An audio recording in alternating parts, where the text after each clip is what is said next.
You might notice it on your calendar this month, a holiday on the 19th of June called Juneteenth. But what is Juneteenth? Fordham University professor Laurie Brooks has the story. Juneteenth is an African-American holiday that celebrates the emancipation of African-American slaves in Texas in 1865. And because Texas was not at the center of the theater of battle in the Civil War, they received the news of Robert E. Lee's surrender much later. When the Major General of the Union Army, Gordon Granger, arrived in Texas, it was June 18th, and the next day he announced the emancipation of African-American slaves, and the formerly enslaved African-Americans then turned that into a holiday. And of course, Juneteenth is a combination of the month of June and the date, the 19th.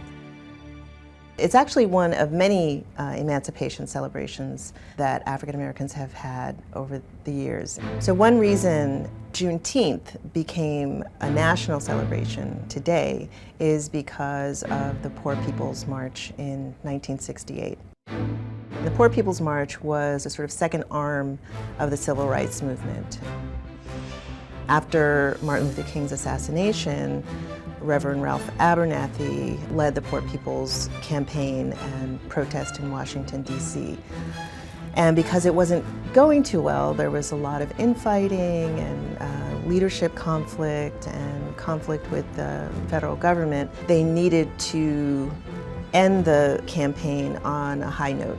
And so they decided to celebrate the 19th of June, Juneteenth, as a sort of commemorative celebration, and also as a way to sort of cap off the poor people's occupation of the mall in Washington. And then Juneteenth was sort of filtered through the rest of the country as those members who were involved in the Poor People's Campaign returned to their homes, and local cities began their own Juneteenth celebrations.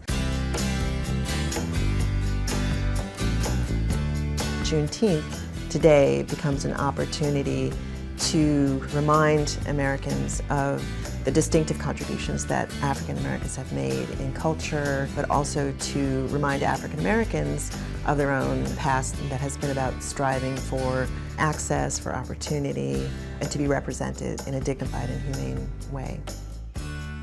Hopefully Juneteenth will be one of those holidays that Americans who are not African Americans can find a way to take part in a way that celebrates this history, this embrace of a common humanity that is so central to African American history. Be sure to watch Inside Edition.